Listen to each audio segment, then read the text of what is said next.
The smell of whiskey and cheap perfume hit me before I saw her. The bar was dimly lit, packed with Friday night noise. Laughter, clinking glasses, the hum of a live band in the corner. I wasn't supposed to be there. I'd stopped going out after we got married, traded late nights and hangovers for quiet dinners and Netflix. But that night something in me itched. I needed space, air, anything that didn't smell like disappointment.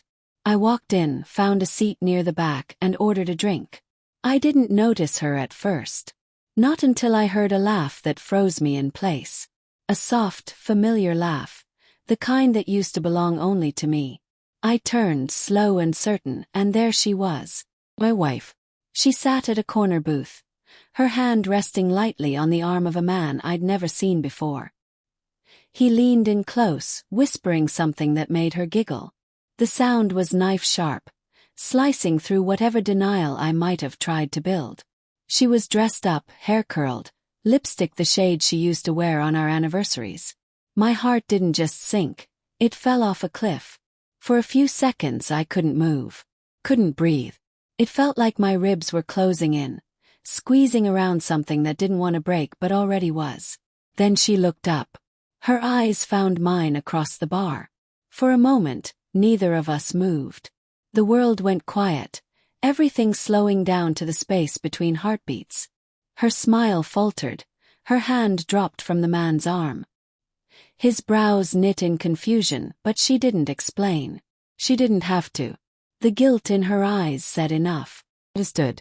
My chair scraped against the floor, loud enough to turn a few heads. My hands shook, but my face stayed calm. I walked toward her, each step measured, the kind of walk you take when you're trying to stop your body from betraying what's inside. When I reached the booth, she opened her mouth to speak, but I didn't let her. I slipped my wedding ring off my finger, slowly, deliberately, and placed it on the table in front of her. It clinked softly against the wood, a sound that somehow felt louder than the music around us. Her mouth trembled. "Wait," she started, voice low, desperate. I didn't say a word. I didn't trust myself to. I just looked at her, really looked, and in that moment I saw everything I'd missed. The distance, the secret glances at her phone, the sudden girls' nights that never used to exist. It had all been there, pieces of a puzzle I refused to finish. The man shifted uncomfortably in his seat. "Hey man," he began. I turned to him. "Don't." My voice was calm, too calm. It wasn't a threat. It was a warning. He shut his mouth. I turned back to her. "You look good," I said finally, surprising even myself. My voice sounded detached, foreign. Guess I wasn't the reason.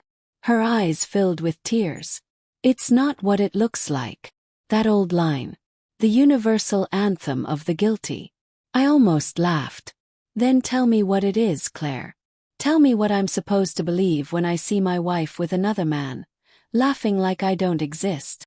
She reached for my hand, but I stepped back.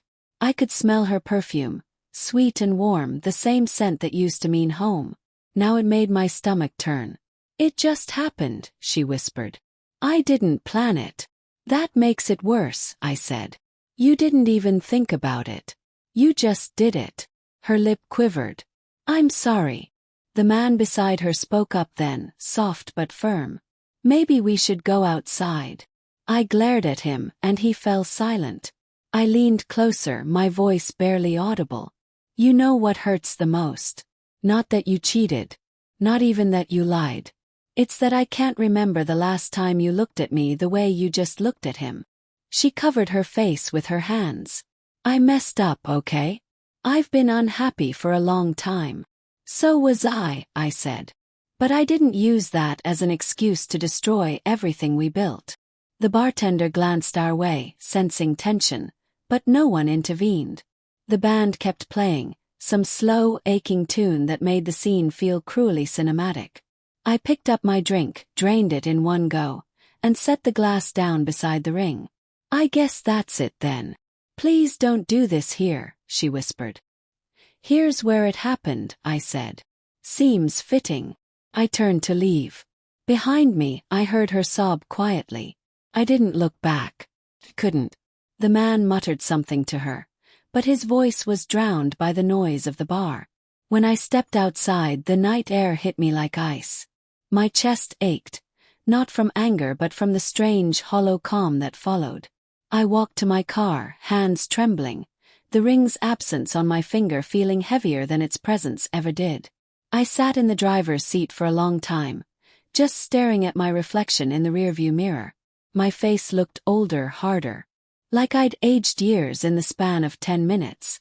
Memories flashed, our wedding day, her laugh when I tripped during our first dance, the way she used to fall asleep on my chest. All of it felt like someone else's life. My phone buzzed. A message from her. "Please come home. Let's talk." I stared at the screen, the words blurring through my tears. Then another message came. "I made a mistake. Don't throw us away." I typed a reply, paused, then deleted it. There was nothing to say that would make either of us feel better. Some wounds don't bleed. They just sit there, quiet and permanent. Instead I drove. No destination, no plan. Just the road stretching ahead and the sound of tires humming beneath me. At a red light, I looked at my hand again.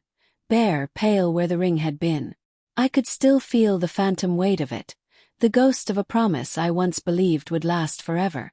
Somewhere deep down, I wondered if she'd pick up the ring from that table, slip it into her purse, or leave it there for someone else to find.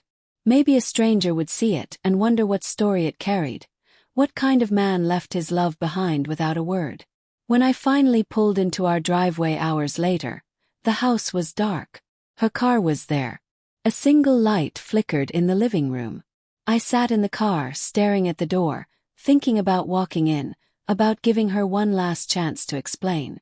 But I didn't move. For once, silence said everything. I turned the key, started the engine again, and drove away, this time for good.